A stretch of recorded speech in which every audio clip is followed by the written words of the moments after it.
ప్రభు అయిన యేసుక్రీస్తు శ్రేష్టమైన నామములో మీ అందరికీ శుభం తెలియజేస్తున్నాం. ఉదయకాల సమయంలో బాగున్నారు కదా? నిద్ర లేచారా?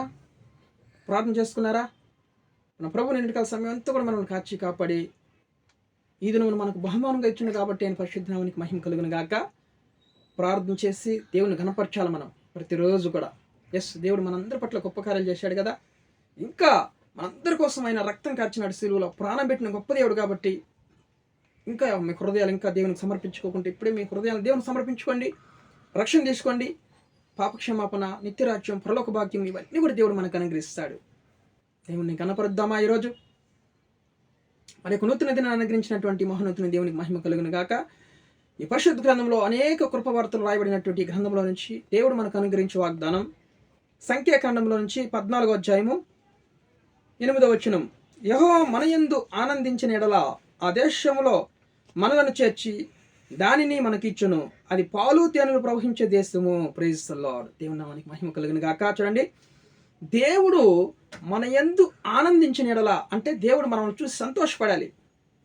ఒక కుమారుడు మంచి మార్కులు తెచ్చినప్పుడు, చక్కగా పనిచేస్తున్నప్పుడు, ఉద్యోగంలో ప్రమోషన్ వచ్చినప్పుడు తల్లిదండ్రులు ఎంతో హ్యాపీగా ఆనందిస్తారు కదా, ఆనందిస్తారనమాట. ఆనందించి వాడికి ఏం కావాలో తీసిస్తారనమాట. వాడు అడిగిందంతా కూడా కుమారుడు అన్నీ కూడా తల్లిదండ్రులు తీసిస్తారు. వాడు ఎందుకు మనం ఆనందిస్తూ ఉంటారనమాట.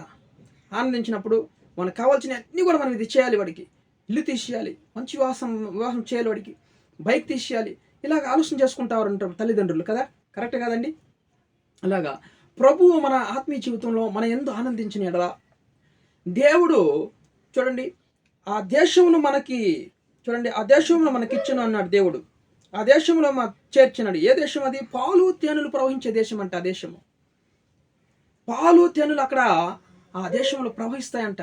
దేవుడు వాగ్దానం చేసినటువంటి ఆ దేశంలో పాలు తేనెలు ప్రవహిస్తాయంటే ఆ దేశంలో ఉన్నటువంటి పశువులు అక్కడ ఉన్నటువంటి బలమైన మేతది, బలమైన గడ్డి, అక్కడ బలమైన ఆహారం దొరుకుతుంది అనమాట. అది మేసి సాయంకాలం అయ్యేసరికి ఆ పొదిగిలో పాలు నిండిపోయి అది కారిపోతాయంటే అనమాట. ప్రవాహంలో ప్రవహిస్తాయంటండి, కారిపోయి. ఈరోజు మన ఈ కాలంలో చూస్తే పశువులకి పిండినా కూడా పాలు రావు. కానీ ఆ వాగ్దానం చేసిన దేశంలో దేవుడు చూడండి, ఆ పశువులు ఎంత పుష్టిగా ఉన్నాయి ఆ కాలంలో చూడండి.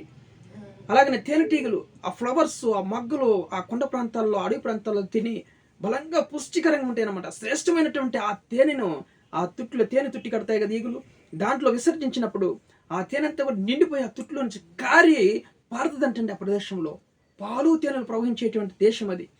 ఎంత మంచి దేశంలోనికి దేవుడు నడిపిస్తానని వాగ్దానం చేసినాడు. కానీ ప్రజల యొక్క అవిశ్వాసం చూడండి, అవిశ్వాసం. ఐగుప్తు దేశంలో నుంచి మమ్మల్ని ఎందుకు ఇక్కడ నడిపించినావని అవిశ్వాసంతో సనుక్కుంటున్నారు మోషే మీద, దేవుడి మీద. దేవుడికి చాలా కోపం వచ్చింది. కానీ మరొక తర్వాత దేవుడు రిక్వెస్ట్ అడిగాడు, ప్రజల్ని క్షమించాయా. ఐగుప్తు దేశంలో వాళ్ళంతా కూడా మనసులో దేవుడు వాగ్దానం చేసిన దేశాన్ని తీసుకొని పోయినాడు. వాళ్ళని అక్కడ ఆయన తీసుకొని అక్కడ చేర్చడానికి శక్తి సాలక మరలా అరణ్యంలో చంపేశాడని చెడ్డ పేరు వస్తుందయ్యా, వద్దు ప్రభు అని దేవుడికి ఏడ్చి ప్రార్థన చేసినాడు మోసే. వాళ్ళందరినీ కూడా సరే క్షమించుతానన్నాడు అనమాట. కానీ వాగ్దానం చేసిన దేశంలో వాళ్ళు ప్రవేశించరు అన్నాడు దేవుడు. అలా కాకుండా మనము దేవునికి ఇష్టానుసారం నడుచుకున్నప్పుడు ప్రభు మన యందు ఆనందించాలి అంటున్నాడు అన్న మోషే చెప్తున్నాడు ఇశ్రాయేల్ ప్రజలతో. దేవుడు మన యందు ఆనందించిన ఎడల ఆ మంచి దేశంలోనికి మిమ్మల్ని తీసుకెళ్తానన్నాడు. కానీ వాళ్ళు ప్రభువునందు ఆనందించలేకపోయారు. చిన్న శోధన, చిన్న కష్టమే, అదేం పెద్ద కష్టమేం కాదు. ఆ కష్టంలో కూడా వాళ్ళు గెలవలేకపోయారు, వాళ్ళు పోరాడలేకపోయారు, సనుక్కుంటున్నారు, గొనుక్కుంటున్నారు. ఈరోజు కుటుంబంలో చిన్న చిన్న ప్రశ్నలు, చిన్న చిన్న శోధనలు, మనకి సమస్యలు వచ్చినప్పుడు, అనారోగ్య సమస్యలు కావచ్చు, ఎలాగా కొన్ని శోధనలు వచ్చినప్పుడు మనం దేవుని సేవకుల్ని దూషించకూడదు, సంఘ సేవకులను దూషించకూడదు, మన దేవుని దూషించకూడదు.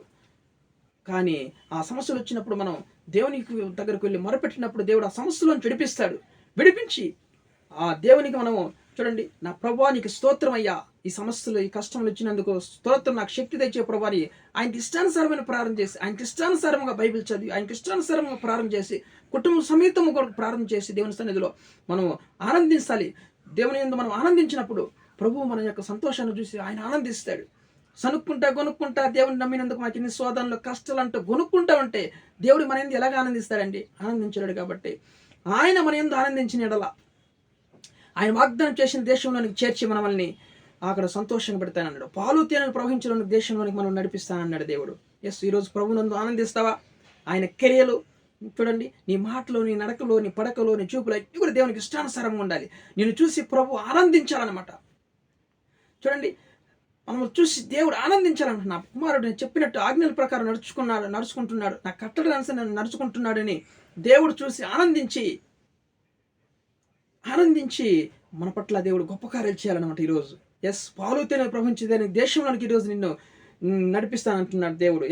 చూడండి, ఆ దేశంలో మనలను చేర్చి, ఆ దేశాన్ని చేర్చి దానిని మనకిచ్చును. అది పాలు తేనెలు ప్రవహించే దేశం ఇవ్వాలని దేవుడు ఈరోజు నీకు ఆశపడుతున్నాడు. నీ గొప్ప మేలు చేయాలని ఆశపడుతున్నాడు దేవుడు. ఈరోజు ఆయన మాటకు లోబడతావా? ఆయన ఇష్టానుసారం నడుచుకుంటావా? మన ఇష్టాన్ని పక్కన పెట్టాలి, మన మార్గం పక్కన పెట్టాలి. దేవుని యొక్క మార్గంలో మనము, మా కుటుంబ పిల్లలు నడుచుకున్నప్పుడు ఆయన మన యందు బహుగా ఆనందిస్తాడు, సంతోషిస్తాడు. మంచి పాలు తేనెలు ప్రవహించే దేశానికి నడిపించి మనం సంతోషంగా ఉంచుతానంటున్నాడు దేవుడు. దేవుని నామానికి మహిమ కలిగి ప్రార్థన. ప్రేమ కలిగినటువంటి తండ్రి, ఘనమైన నామాన్ని బట్టి స్తుతిస్తున్నాం అయ్యా. ఉదయకాల సమయంలో అయా మరి వాగ్దానం నెరవేర్చండి ప్రభువా. ఆ మంచి దేశంలో నడిపిస్తాను, అది పాలు తేనెలు ప్రవహించే దేశం. ఈ వాగ్దానం అందరి పట్ల కూడా నెరవేర్చండి తండ్రి, కృప చూపించండి అయ్యా. ప్రతి ఒక్క కుటుంబంలో ఈ వాగ్దానం నెరవేర్చమని ప్రార్థిస్తున్నాం. ప్రతి ఒక్క సంఘంలో కూడా నెరవేర్చండి. మా దేశాన్ని, రాష్ట్రాన్ని కాపాడండి, ప్రజలందరినీ కాపాడండి. రక్షణ లేని వారికి ముఖ్యంగా రక్షణ తెచ్చే తండ్రి. నశించి నరకానికి వెళ్ళిపోతున్నారయ్యా, వాళ్ళందరినీ కూడా కాపాడండి. ఉద్యోగం లేని ఉద్యోగం తెచ్చండి, వివాహం కాని వారికి వివాహం తెచ్చండి, గర్భంలో నేను గర్భాలను తెచ్చండి తండ్రి. ప్రయాణస్తులందరూ కాపాడండి, క్షేమం తెచ్చండి, ప్రతి విధమైన కీడును తప్పించండి ప్రభా. కుటుంబంలో సమాధానం, ఐక్యత, నెమ్మది తెచ్చేయండి తండ్రి. దేశాన్ని, రాష్ట్రాన్ని కాపాడు ప్రభా. కృప చూపించమని సమస్త ఘనత, మహిమ, ప్రభావం మీకు చెల్లిస్తూ యేసుక్రీస్తు జీవం కలిగిన నామములో ప్రార్థన అడిగి వేడుకొని పొందిన పరలోకపు తండ్రి, ఆమేన్.